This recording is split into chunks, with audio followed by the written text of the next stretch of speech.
Go away. You are not invited, my son-in-law shouted, his voice echoing off the vaulted ceilings of the dining room. He slammed his fist on the table, rattling the crystal glasses. He must have forgotten he was standing in my house. I did not yell back. I did not beg. I simply smiled. A cold, hard smile stood up from the table, walked to the front door, and did something that shocked everyone in that room. My name is Victor Thorne. I am 70 years old. And before I continue this story, let me know where you are watching from in the comments below. Hit the like button and subscribe to the channel if you have ever had to stand up to family members who severely underestimated your worth. Tell me what time it is in your city right now. It brings me great joy to know where my listeners are tuning in from. Now, let me tell you how a proud father, a man who spent his entire life building a legacy, became an outcast in his own home, and how I taught them a lesson they will never, ever forget. It was Christmas Eve. Outside, a heavy snow was falling over Chevy Chase, Maryland, blanketing the manicured lawns and grand estates in a quiet, freezing white. Inside my home, the fireplaces were crackling, and the scent of roasted turkey, rosemary, and expensive wine drifted through the air. It was a picturesque holiday scene, the kind they print on luxury greeting cards. But beneath that flawless surface, the foundation of my family was completely rotten. I had spent my entire career as a structural engineer. For 40 years, I evaluated the integrity of massive steel beams, the load-bearing capacity of concrete pillars, and the unseen stress points that could cause a towering building to collapse. I was trained to spot disaster long before it happened. Yet, when it came to my own family, I had been completely blind to the cracks. I stood in front of the mirror in my downstairs bedroom, adjusting the dark burgundy silk tie that my late wife, Diane, had bought me for our 30th anniversary. Diane passed away 2 years ago. When she died, she took the warmth of this house with her. We had bought this sprawling $2.5 million estate 30 years ago. I had paid off the mortgage a decade ahead of schedule with sweat, long hours, and endless sacrificing. It was my castle. It was supposed to be the sanctuary where I lived out my final days in absolute peace. I smoothed down the lapels of my finest charcoal suit, took a deep breath, and walked out of my room, heading toward the main dining area to join my family for the holiday dinner. As I crossed the threshold into the grand dining room, I stopped dead in my tracks. There, sitting in the center of the room, was the massive oak table Diane and I had commissioned from a local craftsman all those years ago. It was a beautiful, heavy piece of woodwork, strong and unyielding. But as I looked at the table setting, a cold, heavy knot formed in the pit of my stomach. The table was elaborately decorated. Silver candelabras, fresh pine centerpieces, and expensive porcelain plates were arranged with absolute precision. But I immediately noticed the count.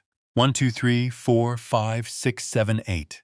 8 plates, 8 perfectly folded linen napkins, 8 crystal wine glasses catching the light from the overhead chandelier.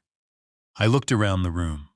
My son-in-law, Derek Mitchell, 34 years old, and wearing a tailored suit that cost more than a reliable used car, was pouring champagne. My daughter, Rachel, 32 years old, the only child Diane and I ever had, was nervously arranging the silverware.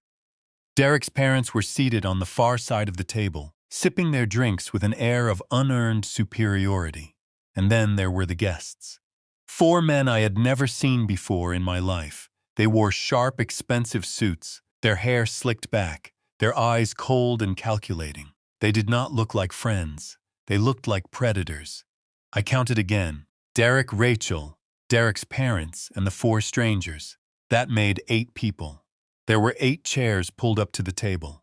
There was no place setting for me. There was no chair for me.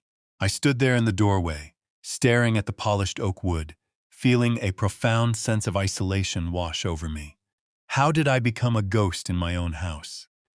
I remembered the long nights I spent drafting blueprints, the weekends I sacrificed missing my daughter's school plays just so I could put enough money away to secure her future. I remembered signing the final check that paid this house off in full. I had given Rachel everything, and when Derek came into the picture with his smooth talk and his supposedly brilliant startup company, I welcomed him with open arms. When Diane passed away, the house had felt painfully empty. Rachel and Derek had approached me with a seemingly loving proposal. They asked to move in. They said they wanted to take care of me in my old age, to make sure I wasn't lonely, all while they saved up capital for Derek's expanding business. I was grieving, vulnerable, and desperate for family connection. So, I said yes. I had let the Trojan horse through my front gates. Over the last 8 months, I had been slowly and methodically pushed to the margins of my own life. It started with small requests, tiny compromises that I agreed to for the sake of peace. They took over my library. They moved me into the basement. But standing in this dining room, looking at a table where I had literally been erased from the guest list on Christmas Eve, the brutal reality finally shattered my denial. I was not a respected elder in this house. I was an inconvenience. I felt the anger rising in my chest, a hot, blinding fury. But my engineering mind took over. Anger makes you reckless. Calmness makes you dangerous. I did not yell. I did not ask why I was excluded. Instead, I turned on my heel, walked quietly down the hall to my private study, and grabbed my heavy leather-backed reading chair. I gripped the armrests tightly and dragged it out of the study and straight down the hallway. The heavy wooden legs scraped against the pristine hardwood floors, letting out a loud, grating screech that echoed through the entire house. The polite, superficial chatter in the dining room instantly died.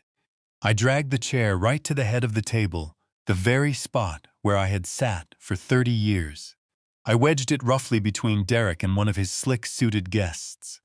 I walked over to the antique buffet cabinet, grabbed a spare ceramic plate and a silver fork, and set them down in front of me. Then I sat down. I looked around the table, meeting the eyes of every single person in the room, my face completely devoid of emotion. The silence was absolute. It was thick enough to choke on. The 4 strangers exchanged confused, irritated glances. Derek's parents looked at me with open disgust, as if a vagrant had just wandered in off the street and crashed their royal banquet. And Rachel, my daughter, the girl I had carried on my shoulders and protected from the harshness of the world. She looked down at her lap, her face flushed with embarrassment, completely avoiding my eyes. She was too cowardly to defend the father who had given her the very ground she was standing on. Derek's face turned a violent shade of crimson. The vein in his neck throbbed against his stiff white collar. He stood up so fast his chair slammed against the wall behind him. He slammed his fist onto the oak table. The silverware jumped, and the crystal glasses clinked sharply against each other. "What the hell do you think you are doing?" Derek hissed, leaning over the table, his eyes filled with venom and rage. "Go away. You are not invited to this dinner." He was shouting at me in the house that I owned over the table that I bought. I did not flinch. I did not raise my voice. I looked at his red, furious face, and I smiled. It was a slow, calculating smile that made the anger in his eyes flicker into sudden hesitation. I calmly placed my silver fork down on my empty plate. I stood up, smoothing the wrinkles from my charcoal suit. "And enjoy your dinner, Derek," I said softly, my voice perfectly steady. I turned my back on them and walked slowly toward the front foyer. I could hear Derek scoffing behind me, muttering to his guests about his crazy, senile father-in-law. They all thought I was retreating. They thought I had been defeated, humiliated, and broken. They thought I was walking out into the freezing snow to hide my shame. But as my hand wrapped firmly around the cold brass doorknob, a quiet sense of triumph settled over me. They had absolutely no idea what was about to happen because I wasn't leaving. I was opening the door for the people waiting on the other side to understand how I found myself standing at my own front door. You have to go back 8 months to the exact moment it started. You have to go back to the exact moment my world was ripped apart, and my judgment was compromised by a grief so heavy it felt like breathing underwater. Diane passed away in early April. The cancer was aggressive, unapologetic, and fast. 1 month she was planting hydrangeas in the backyard, her hands covered in potting soil, laughing at a joke I made from the patio. 2 months later, I was standing in a black suit, watching a wooden casket being lowered into the damp ground. Without her, the $2.5 million estate felt like a massive empty mausoleum. I am a man of logic and mathematics. For 40 years, I worked as a structural engineer. I knew the precise limits of concrete and steel, and I spent my life making sure the structures I worked on could weather any storm. People trusted me to keep their buildings standing tall and secure. Yet, when it came to my own life, the sudden removal of my load-bearing pillar left me entirely unstable. I was a 70-year-old man, wandering echoing hallways, eating dinner in silence, and sleeping on only one side of a king-sized bed. I was vulnerable, and a vulnerable man is always an easy target. It was a rainy Sunday afternoon, barely 3 weeks after Diane's funeral, when Rachel and Derek came over. We sat in the living room. Rachel looked around, her eyes lingering on the empty spaces where her mother's presence used to be so commanding. Derek sat beside her, leaning forward, resting his elbows on his knees. He had that earnest expression he always wore when he was about to make a pitch. "Dad, we have been talking." Rachel began, her voice soft and trembling with a concern. "We hate seeing you here all by yourself. Mom wouldn't want you to be alone in this massive house. It is too much for one person." I sighed, looking down at my coffee cup. "I am managing, Rachel. It is just quiet, that is all." Derek gently placed his hand over Rachel's painting, a perfect picture of the supportive, caring husband. "Victor, we want to help. My tech startup is entering a crucial expansion phase right now. We are looking to scale our operations, which means we need to redirect a significant portion of our personal capital into the business for the next year or two. At the same time, we have been deeply worried about your physical and mental well-being. The isolation here is simply not good for you. We were thinking of giving up the lease on our apartment downtown. We want to move in here with you. It is a win-win situation. We can save the capital I need for my company's expansion, and more importantly, we can be here to properly take care of you." It was the plausible lie. It sounded so reasonable, so compassionate. They were offering to sacrifice their independence, to care for a grieving widower, while practically asking for my blessing to build their future. I should have seen the hidden cracks. I should have applied the same rigorous scrutiny to Derek's proposal that I applied to my architectural blueprints, but I was blinded by a desperate, agonizing need for family. Rachel was the only living piece of Diane I had left. I wanted to hear footsteps on the wooden stairs again. I wanted to smell food cooking in the kitchen. I wanted the comforting illusion of a whole family. So, I ignored the fundamental flaws in Derek's character. I ignored the subtle, disturbing way Rachel always seemed to shrink into herself whenever Derek took control of a conversation. I wanted to believe the best in my daughter, and by extension the man she actively chose to marry. "You are welcome to stay," I told them, my voice thick with heavy emotion. Clear's throat. "This house is big enough for all of us. You do not need to worry about rent or utility bills. Just focus on your business, Derek. And Rachel, just be here with me." They moved their belongings into my home exactly 3 days later. The invasion began almost immediately, carefully disguised under the bright banner of domestic helpfulness. Boxes were brought in. Furniture was rapidly rearranged, and the quiet, steady rhythm of my life was suddenly dictated by Derek's erratic schedule. He was a little too eager, directing the professional moving men with the loud authority of a newly crowned king taking absolute possession of a conquered territory. But I pushed the negative feeling down deep inside. I told myself it was just a natural adjustment period. I told myself I was being a stubborn, set-in-his-ways old man who simply needed to learn how to share his space again.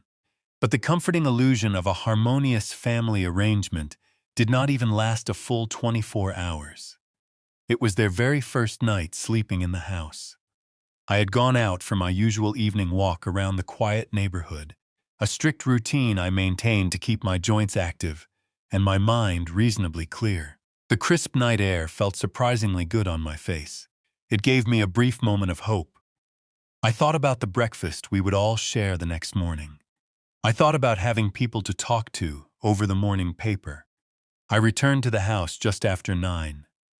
I walked up the paved driveway, stepped onto the front porch, and pulled my brass keys from my coat pocket.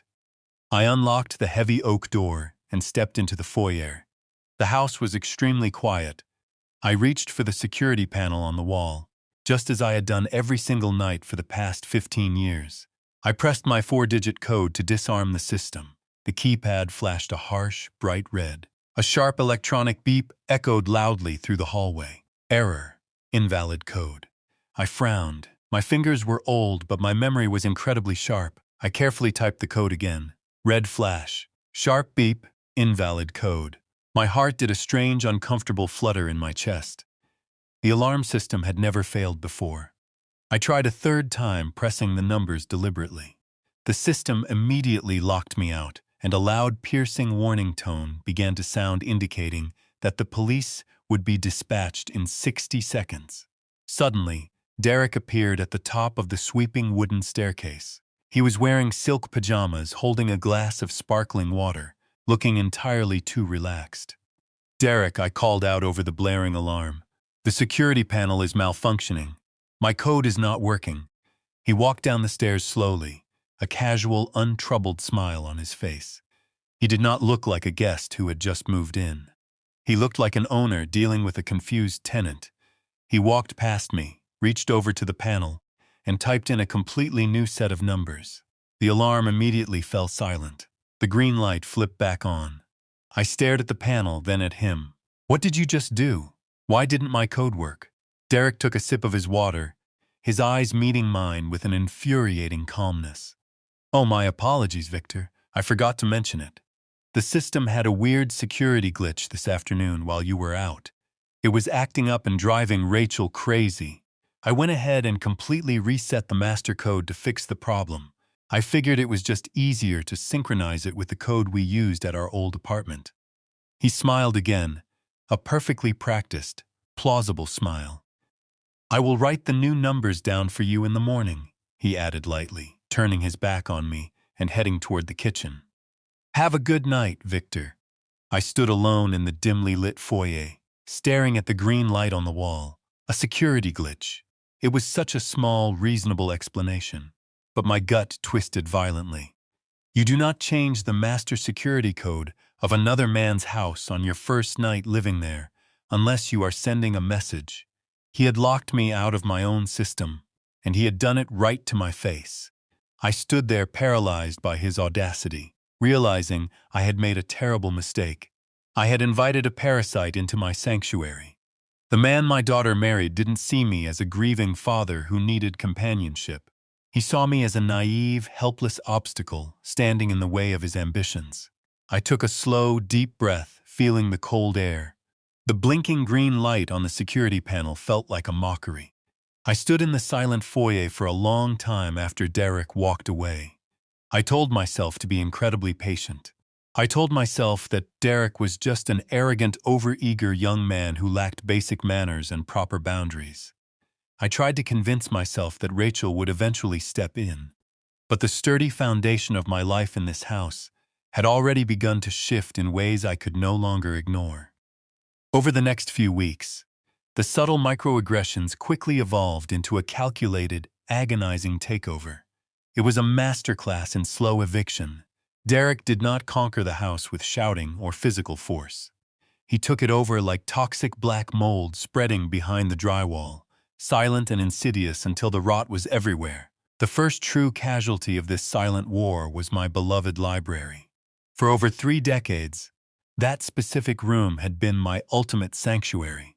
It was a grand space lined from the floor to the vated ceiling with dark custom walnut bookshelves. Those shelves held hundreds of architectural volumes, structural engineering manuals, and original blueprints from buildings I spent my life designing. On the walls hung my frame degrees, engineering licenses, and the lifetime achievement awards I earned through grueling dedication to my craft. Diane used to sit in the plush leather armchair by the large bay window, quietly reading her romance novels while I drafted technical designs at my heavy oak desk. One Tuesday afternoon, I returned clear's throat home from picking up groceries at the local market. The house was uncharacteristically loud. I walked down the main hallway toward the kitchen to put away the fresh produce. As I passed the library, I abruptly stopped. The heavy wooden double doors were propped wide open. Inside, two men wearing gray work uniforms were efficiently dismantling my life. My solid oak desk had been shoved unceremoniously into the far corner of the room. In its place stood a sleek, sterile glass table equipped with dual monitors and a massive tangle of black cables. My heart hammered in my chest. I dropped the grocery bags on the hardwood floor and stepped cautiously into the room. There, stacked haphazardly against the beautifully painted wall, were a dozen cheap cardboard moving boxes. Sticking out of the top of one crushed box was the delicate glass plaque I had received for designing the city central bridge. It was horribly chipped on the top corner. Derek was standing directly by the window, speaking loudly into his mobile phone, aggressively waving his hands with that fake, energetic charisma he always used for his business calls. He saw me standing frozen in the doorway, held up a single index finger to dismissively shush me, and casually finished his conversation.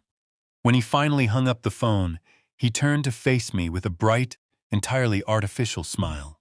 "Victor, good, you are finally home," Derek said cheerfully, completely ignoring the absolute shock written all over my face. "I hope you do not mind the sudden mess. My startup is entering a massive hyper-growth phase right now, and I absolutely needed a proper dedicated headquarters. The investors need to see a highly professional background when we do our video conferences. A dedicated corporate workspace is crucial right now for our branding." I stared blankly at the cardboard boxes holding 40 years of my professional legacy. "You boxed up my engineering awards. You took down my framed blueprints without asking me. This is my private library, Derek." He let out a short, highly dismissive sigh, clearly annoyed that I was not eagerly cooperating with his grand vision. "Victor, let us be practical here for a minute. You are a retired man. You do not draft blueprints anymore. You just sit in here and read old books. The company desperately needs this space to generate actual revenue for our future. We are a family now, and family requires practical compromises to succeed." He walked right past me, patting my shoulder patronizingly as he headed toward the kitchen. I felt my hands balling into tight, shaking fists. The sheer disrespect was staggering. I immediately sought out Rachel. I found her hiding in the sunroom, curled up tightly on the floral sofa, scrolling aimlessly on her tablet. I stood firmly before her, struggling intensely to keep my voice steady. "Rachel, your husband just packed my entire library into cheap cardboard boxes. He completely took over my space, without even having the basic decency to ask for my permission. You need to talk to him right now. This behavior is absolutely unacceptable." Rachel did not look up right away. When she finally raised her eyes to meet mine, I saw the carefully rehearsed expression already waiting for me. It was the plausible lie heavily coated in a thick, suffocating layer of fake filial concern. "Dad, please do not be difficult about this situation," she said softly, adopting a soothing tone one might use to play a confused, irrational toddler. "Derek is under an enormous amount of stress right now with the business launch. He really needs a quiet, professional place to work without any distractions. He can easily work in the spare guest bedroom upstairs," I argued, my frustration mounting rapidly. "The library is my private space. It holds my entire career." Rachel stood up slowly, placing her warm hands gently on my arms. "Dad, we actually wanted to talk to you about the bedrooms. Anyway, Derek and I have been discussing your current living situation. We noticed you have been struggling a lot lately. Your knees are getting really bad. I saw you wincing when you walked up the main stairs last week. My knees were perfectly fine. I walked 2 miles every single evening without a single complaint or ache." I stared at my daughter silently, waiting for the trap to spring shut. "We strongly think it is best if you move down into the basement guest suite," Rachel continued smoothly, her eyes wide with manufactured theatrical worry. "There are absolutely no stairs to climb from the garage entrance. It is completely safe. It has its own little private bathroom, You will have so much more privacy down there, away from all of Derek's loud business meetings. It is just safer for you, Dad. We worry so much about you falling and getting seriously hurt while we are busy working." The betrayal hit me like a heavy physical blow to the chest. She was weaponizing my age against me. She was framing my forced eviction from the main floors of my own home as an act of pure loving care. The basement guest suite was essentially a glorified storage area. It had a single small high window that barely let in any natural sunlight. It was constantly damp, uncomfortably cold, and entirely isolated from the rest of the living spaces. "You want to put me in the basement?" I stated flatly. The bitter words tasted like dry ash in my mouth. "It is a private suite, Dad," she corrected quickly, stepping back as if my flat tone genuinely frightened her. "It is for your own good. We just want you to be comfortable and secure. Please do not make this harder than it has to be." I looked deeply at my daughter, the little girl I had patiently taught to ride a bicycle in our driveway. The young woman whose expensive college tuition I had paid in full, without hesitation. She was standing in the very house I bought, with my blood and sweat politely, telling me to descend into the cold earth so her arrogant husband could play businessman in my sanctuary. I did not argue. Arguing with a committed liar only gives them the opportunity to invent more lies. I simply turned around, walked away, and began the agonizing, heartbreaking process of packing my clothes. Moving my life into the basement took 3 long, exhausting days. Every single trip down those creaky wooden stairs felt like a literal descent into permanent exile. I carefully arranged my clothes in the small, musty closet. I set up a small reading lamp next to the modest, firm bed. The silence down there was profoundly oppressive. It was the heavy, suffocating silence of being entirely forgotten by the world above. I could easily hear their footsteps moving briskly across the hardwood floors above my head. A constant, mocking reminder of the vibrant life that was continuing without me. I desperately tried to find some small solace in the fact that I was helping my daughter. I repeated her words in my head over and over again. She said it was strictly for my safety. She said they cared about my well-being. I desperately wanted to believe the plausible lie. I wanted to fiercely cling to the illusion that this was a temporary, necessary sacrifice for the sake of lasting family harmony. But that fragile illusion was violently shattered late that very same night. It was well past midnight. I was lying rigidly in the basement bed, staring blankly up at the low ceiling, listening to the rhythmic droning hum of the basement furnace.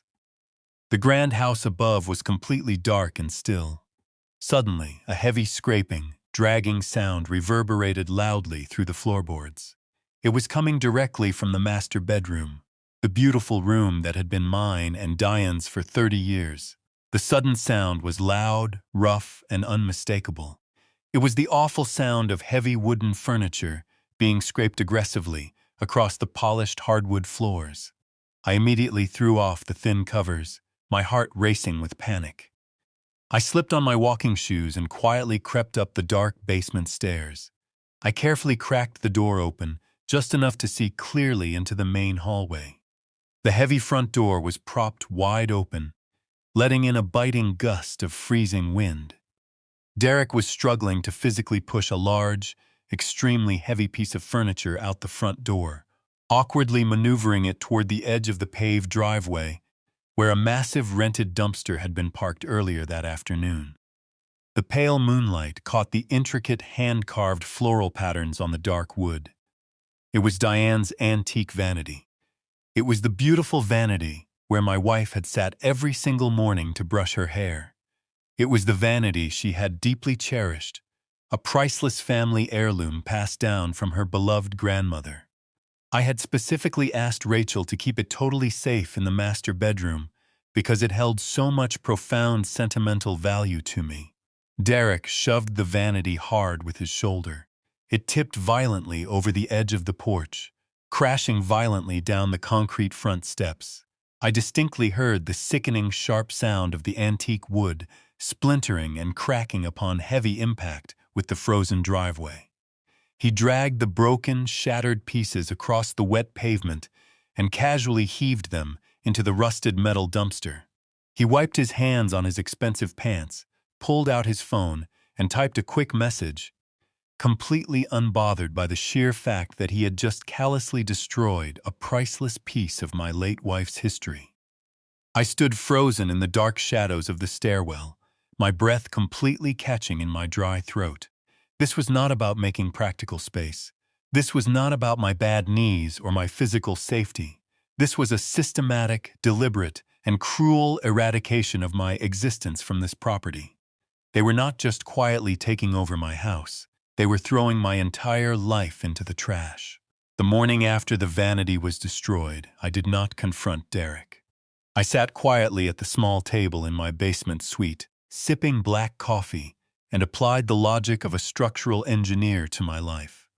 A massive concrete foundation never cracks without immense pressure. Meal buildings do not simply collapse overnight. There are always microscopic stress fractures. Derek was applying immense pressure to my life, systematically isolating me and erasing my presence from the main floors. What was the structural motive? The sheer aggression behind throwing Diane's antique vanity into a rusted dumpster spoke of a man who felt absolute ownership. He was acting like a man who had already claimed the property as his own. I needed to find the hidden stress point. I needed to understand what was fundamentally driving his arrogant behavior. So, I stopped being a grieving, accommodating father and became a silent, meticulous observer in my own home. I watched Derek closely over the next 2 weeks, looking for any irregular patterns in his daily routine. Soon, a glaring anomaly presented itself. Derek claimed to be running a successful technology startup. He spent hours locked inside my former library, speaking loudly on conference calls. Yet, for a man entirely focused on the digital future, he had developed a strange obsessive fixation with the physical mail. Our postal worker, Thomas, usually arrived around 11 in the morning. For 15 years, the mail would simply drop through the brass slot in the front door. But now, Derek was intercepting it. Every morning, precisely at 10:50, Derek walked out to the front porch with a coffee. He waited there until Thomas arrived. Derek took the stack of envelopes directly from Thomas's hands, smiled, exchanged brief words, and immediately retreated inside. He then locked himself in the library for an hour. When the sorted mail made its way to the kitchen counter for Rachel and me to review, it consisted entirely of grocery store flyers, local restaurant coupons, and utility bills. There was never anything of substance. Why was a supposedly wealthy, successful technology entrepreneur waiting for the postal worker, like a starving dog waiting for a scrap of meat every single day without fail? What was coming through the physical mail that he absolutely had to intercept before anyone else living in the house could finally open and see it? The opportunity to find out arrived on a freezing Tuesday afternoon. Rachel and Derek announced they were heading into downtown Washington for a lunch meeting with potential new investors.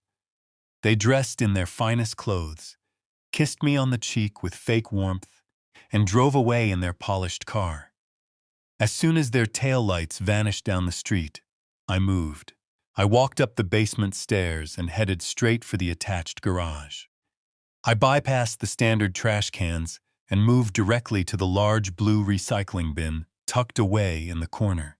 Derek was meticulous about his image, but arrogant men often become sloppy when they believe no one is watching them.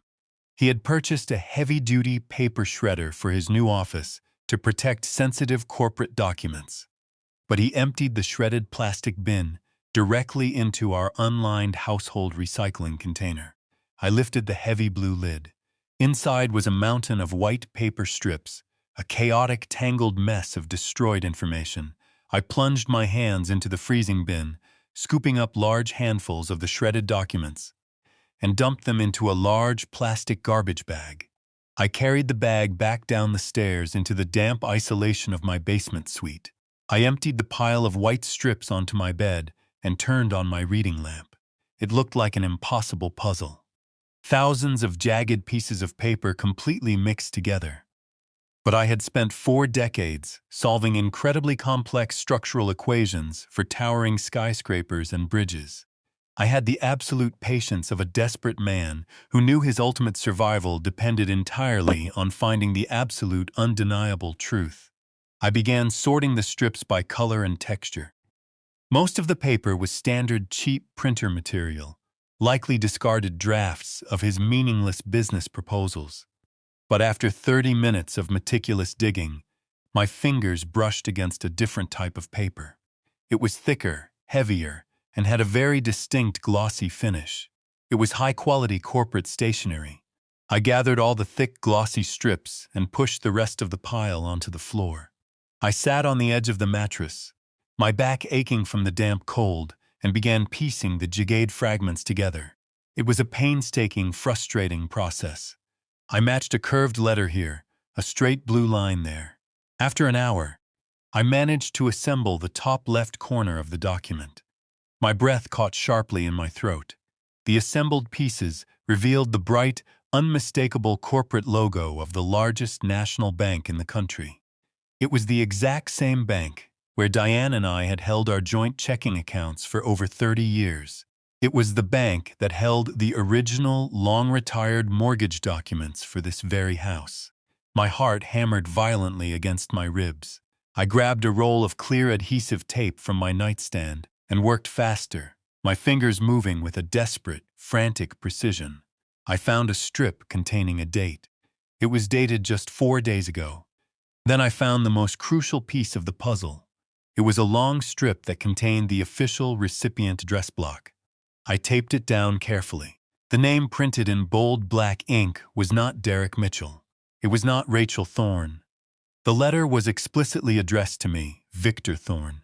Derek was intentionally intercepting my personal financial mail, shredding it in his office, and hiding the evidence in the garage. The audacity of the crime made my blood run cold. I had not received any correspondence from that specific branch of the bank in years. Not since I received the final letter or confirming that my house was paid off in full. I scoured the bedspread for the remaining glossy pieces, piecing together the main body of the letter. The text was broken, missing several key words where the shredder blades had destroyed the paper entirely. But there was enough context to understand the horrific reality of my situation. I taped down a sentence fragment that read equity line. I found another that read appraised property value. Finally, I located the center paragraph and smoothed the clear tape over the jagged edges. I read the reconstructed sentence out loud in the silence of my basement prison, the words echoing like a definitive death sentence. Congratulations, Victor. You have been fully approved for your requested home equity line of credit in the amount of $1.5 million. I sat perfectly still on my bed, staring at the taped paper until my vision blurred. I had not applied for a loan. I had not requested a single dime from any financial institution. But my name was on the approval notice. I sat in the dim light of the basement, my breathing shallow and tight. The foundation of my life had not just cracked. It had been completely rigged with hidden explosives, a line of credit for $1.5 million. It was an unfathomable sum of money drawn entirely against the equity of a house I owned outright. To execute a financial maneuver of that magnitude required systemic fraud. It required forged signatures and identity verification. Derek was not merely an arrogant house guest. He was an active predator, using my own daughter as his willing accomplice. I carefully gathered the taped pieces of the bank letter, folded them into a small pouch, and hid them beneath the insoles of my winter boots. If he was bold enough to forge my signature for a massive loan, what else had he already taken from me? My mind raced through a frantic inventory of my remaining physical assets. My pension accounts were secure. My vehicles were paid off, but there was something else, something far more valuable than cash. I waited until the next morning. Derek announced he had a networking lunch downtown and would be gone for several hours. Rachel was in the kitchen, casually scrolling through her phone. I told her I was going upstairs to the den to look for an old tax document. The den was on the second floor, a small room that Derek had thankfully deemed too cramped for his corporate ambitions. I closed the door quietly behind me and walked over to a framed landscape painting hanging on the far wall. I swung the wooden frame outward on its hidden hinges, revealing the digital keypad of my personal wall safe. I punched in the 6-digit code. The heavy steel door clicked and popped open. I pulled out my passport, emergency cash, and old insurance policies. Everything seemed perfectly intact. Then I reached into the very back of the compartment to pull out the small, dark blue velvet box. I felt a cold chill run down my spine before I even flipped the lid open. The box was far too light. I pressed the golden clasp and the lid sprang back. The velvet interior was completely empty. Diane had a 2-carat diamond anniversary necklace that was gone. It was a flawless pendant I saved up for 3 years to buy for our 30th wedding anniversary. She wore it every single day. I had placed it in this safe the afternoon she passed away, unable to bear the sight of it sitting on her empty dresser. The financial value was easily worth $30,000, but the sentimental value was absolutely immeasurable. It was the physical embodiment of my devotion to my wife, and now it was stolen. I gripped the empty blue box so hard my knuckles turned white. My hands were shaking from a blinding, ferocious rage. I left the safe open and marched straight down the hallway and down the grand staircase. My heavy footsteps echoed loudly against the hardwood. I walked directly into the kitchen. Rachel was pouring a cup of coffee, humming softly. I slammed the empty velvet box down onto the granite countertop. The sharp crack made her jump. Hot coffee spilled over the rim of her mug and splashed onto her pristine white sweater.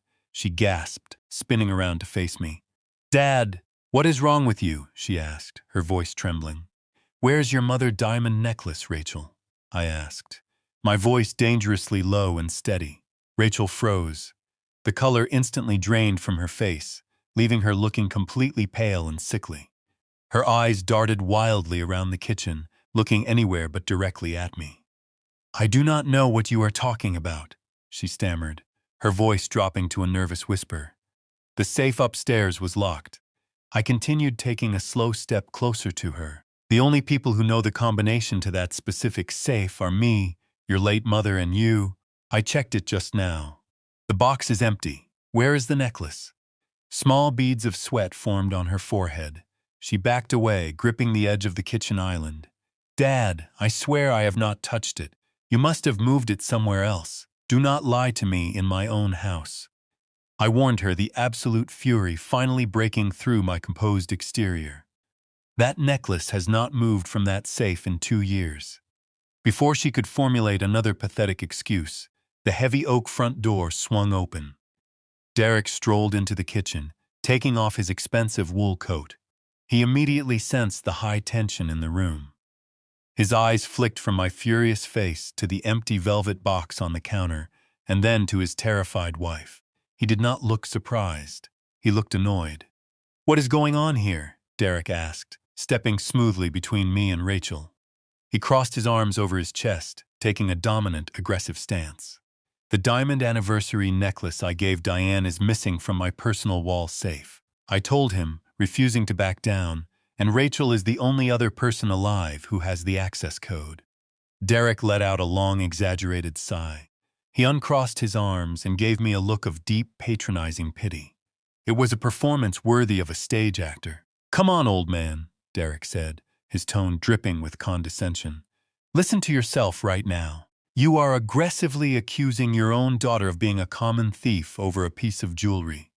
You probably misplaced yourself." "I did not misplace anything," I said firmly.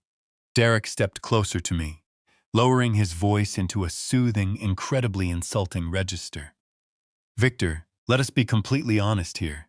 The stress of living alone in this big house, the grief over losing Diane, it has been terribly hard on you. Your memory is clearly failing. You have been slipping lately. Do you not remember our conversation last month?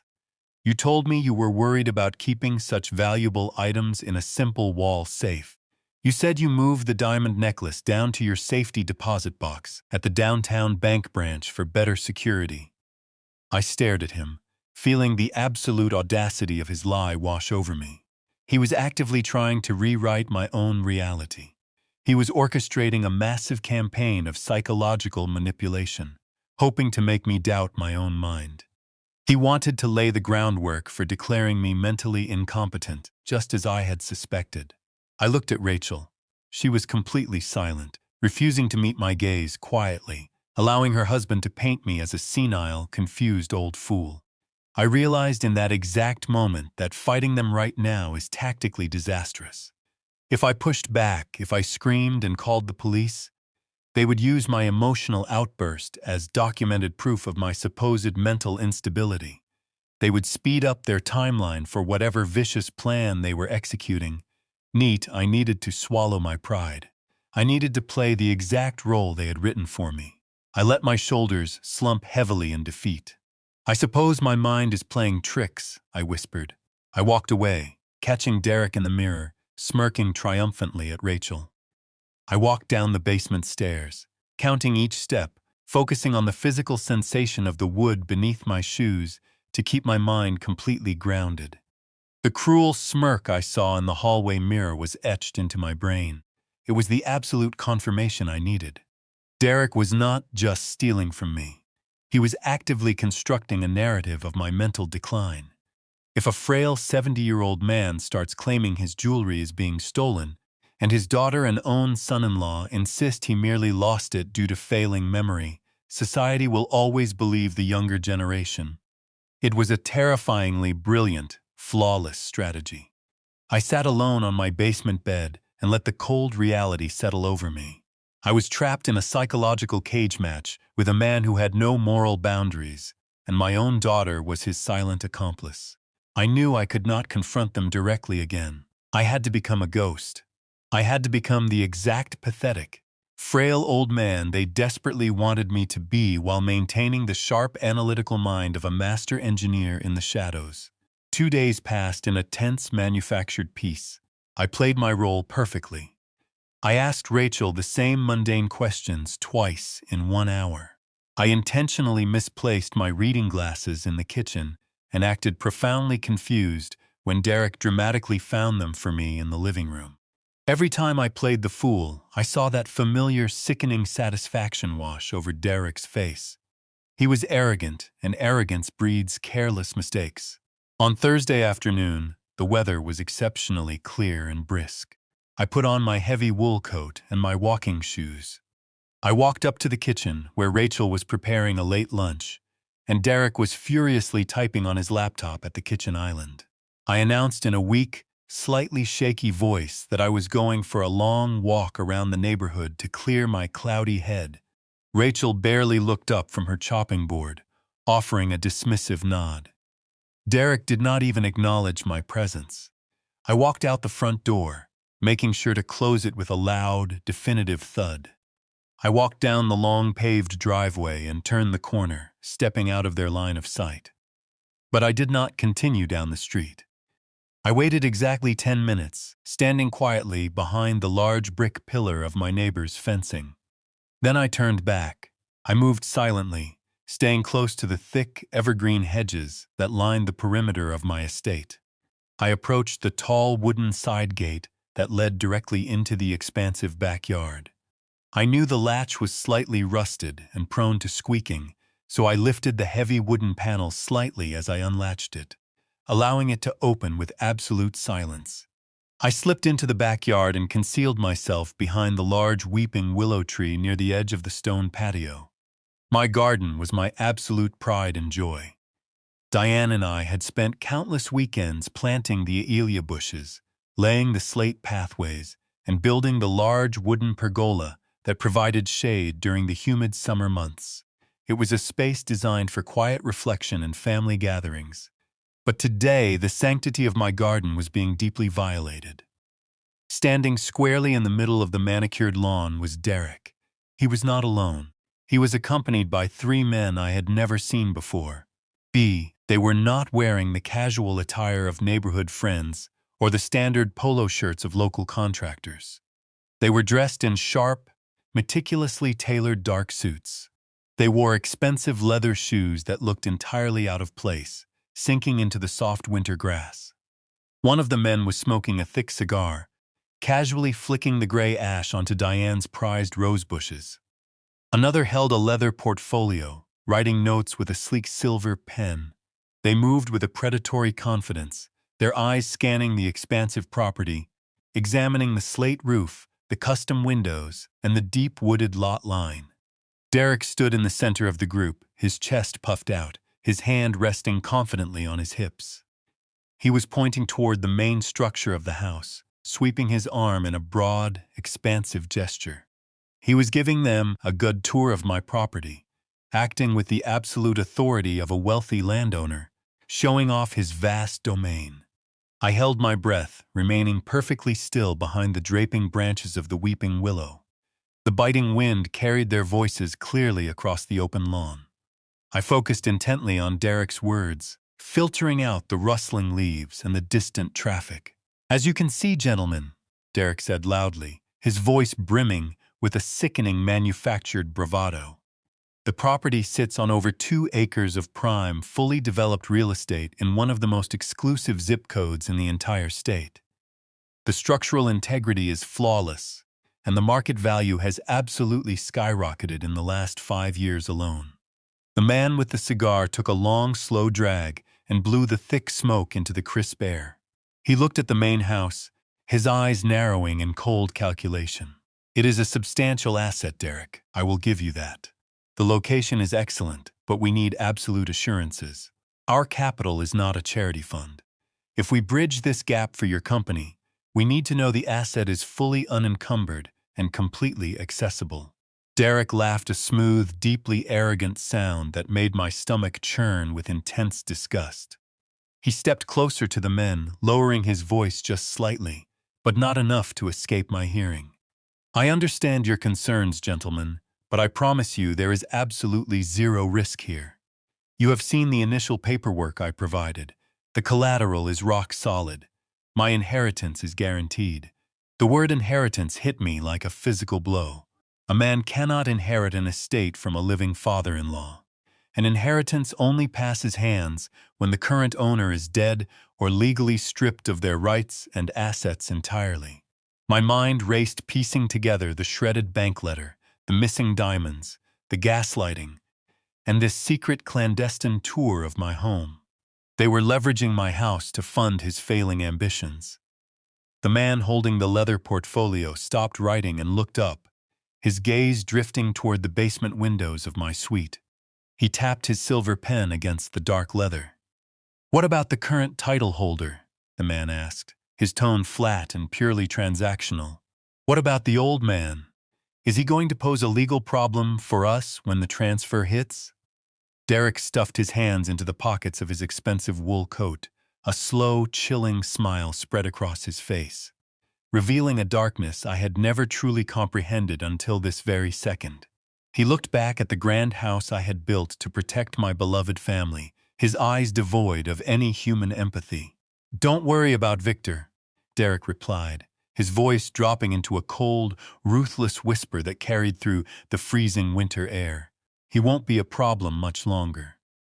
The chilling words hung heavily in the freezing air, an absolute promise of my impending erasure. The paralyzing shock that gripped me over the past weeks evaporated completely, replaced by crystalline clarity. Derek was not just a greedy opportunist stealing jewelry. He was a dangerous predator actively plotting my ruin. I waited patiently until the men in tailored suits finally shook Derek's hand and walked to their luxury vehicles. I listened carefully as Derek whistled a cheerful tune, strolling casually inside my house, as if he had just conquered a nation. Once the heavy back door clicked firmly shut, I immediately retraced my steps, slipped quietly through the rusted side gate, and re-entered the house through the cold basement. A seasoned structural engineer knows perfectly well that when a towering building is on the verge of total collapse, you do not attempt to patch the deep cracks with cheap plaster. You brace the failing foundation with heavy, cold steel. I could no longer fight this silent psychological war, relying solely on my own limited observations. I needed a professional expert. I needed a shark. The following morning, I dressed carefully in my best wool trousers and a crisp collared shirt. I walked slowly upstairs to the bright kitchen, where Rachel was casually sipping a green smoothie. I told her in the frailest, most pathetic voice I could possibly muster that I was taking the city bus down to the community center to play chess. She barely glanced my way, offering a cold, dismissive wave. I walked out the front door, leaning heavily on a wooden walking cane, perfectly playing the part of the broken man they wanted me to be. As soon as I was 3 quiet blocks away, I straightened my back, folded the wooden cane, and ordered an Uber. The long ride into downtown Washington was a rapid blur of gray concrete. I watched the towering corporate buildings pass by massive structures that stood tall and defiant against the skyline. I drew immense quiet strength from them. I was Victor Thorne, a man who built massive monuments that easily withstood hurricanes.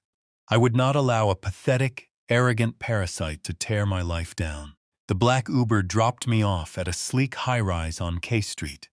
I rode the express elevator directly to the 34th floor and stepped into the plush, intimidating reception area of Cole & Associates.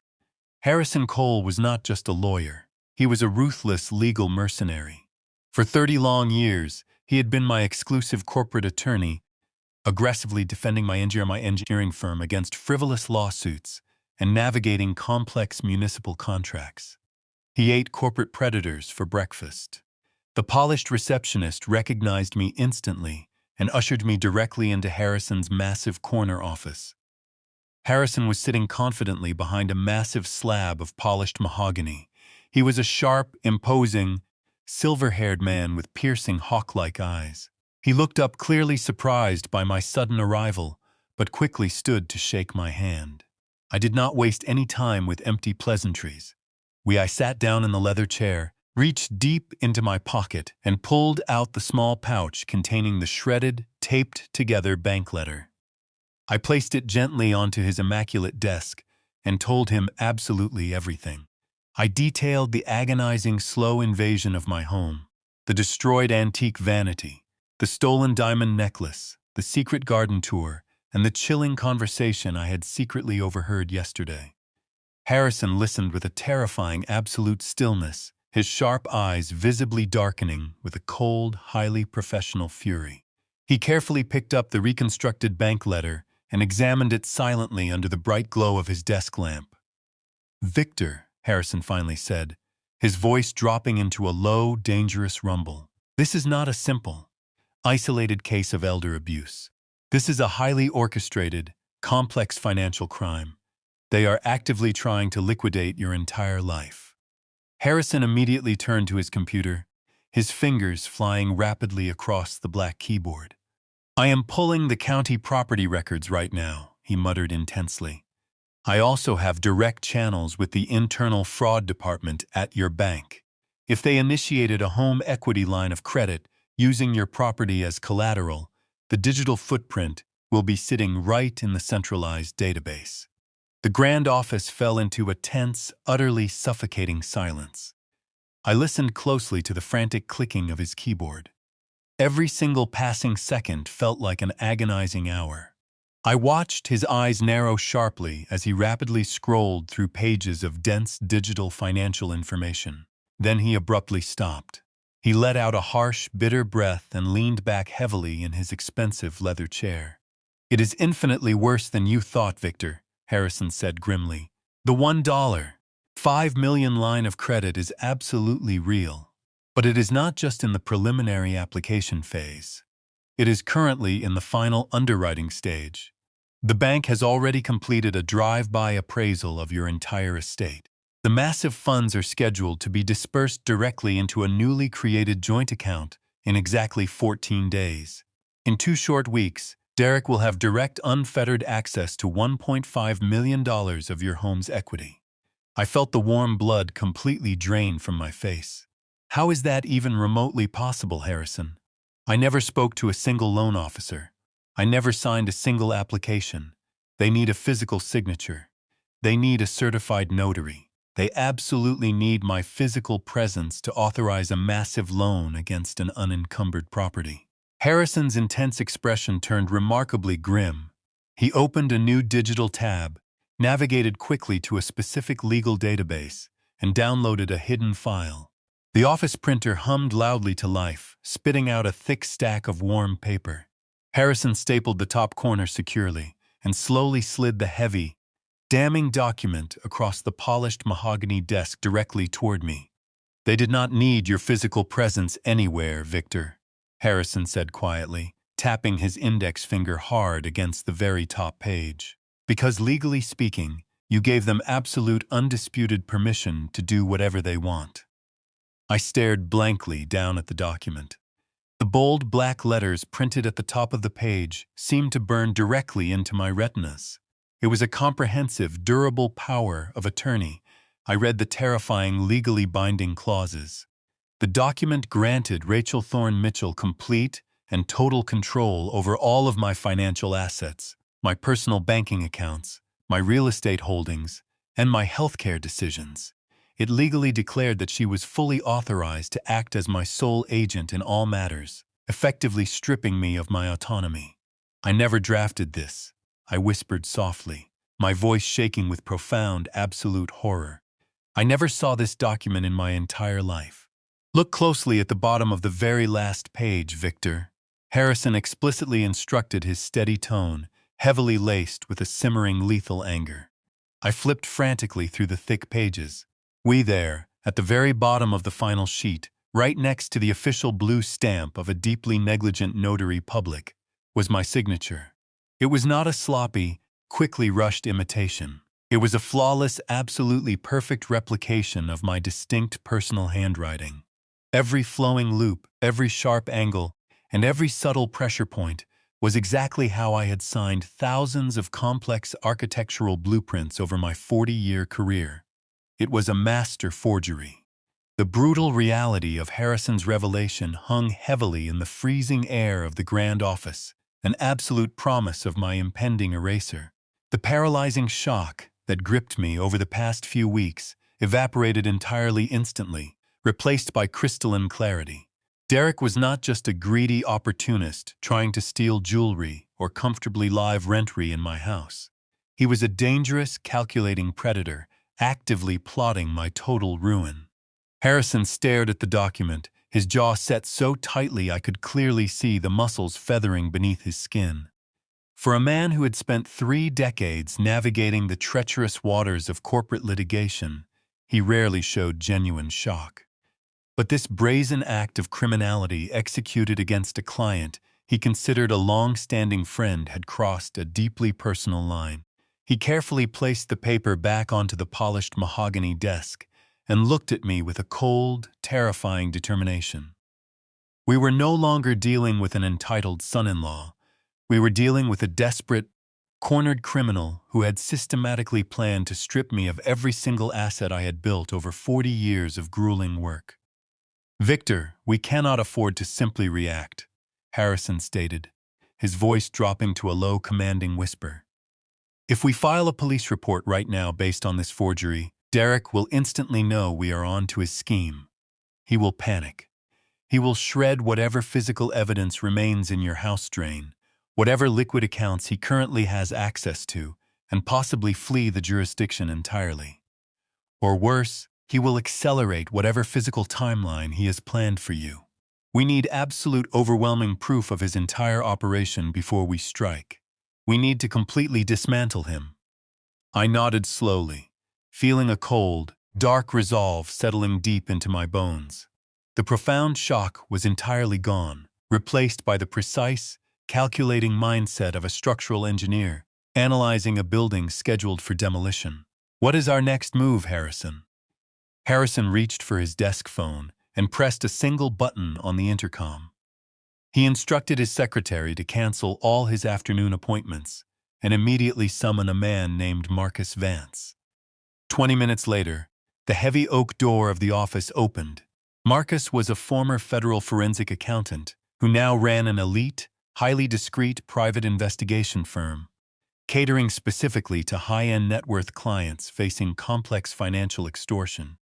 He was a quiet, unassuming man with sharp eyes that seemed to instantly categorize every single object in the room. Harrison quickly briefed him on the situation, sliding the forged power of attorney and the shredded bank letter across the desk. Marcus reviewed the documents with total silence, his expression completely unreadable. "I want a complete, comprehensive shadow investigation into Derek Mitchell," Harrison instructed firmly. "I want to know where every single cent of his money comes from, and exactly where it goes. I want to know the absolute truth about this tech startup he claims to be running from my client's home. Dig into his personal accounts, his digital footprint, and his business filings. Leave absolutely no stone unturned." Marcus nodded simply, gathering the files into a sleek leather briefcase. "Give me exactly 72 hours. I will bring you the entire structural breakdown of his life." For the next 3 days, my own home felt like an active war zone where the enemy was entirely unaware that the battle had already begun. I continued to play the role of the frail, mentally declining father perfectly. I walked with a pronounced limp. I intentionally left the stove burner on for a few minutes, until Rachel noticed apologizing profusely for my dangerous forgetfulness, while Derek watched me with that sickening, triumphant smirk. Every time I looked at him, I felt a violent surge of rage, but I forcefully pushed it down. I was buying Marcus the precious time he needed to uncover the absolute truth. On Friday morning, Harrison called my encrypted burner phone, a device he had specifically purchased for me, to ensure Derek could not intercept our communications on the home network. He told me to come to the office immediately. When I arrived, Marcus was already sitting in the leather chair opposite Harrison's desk.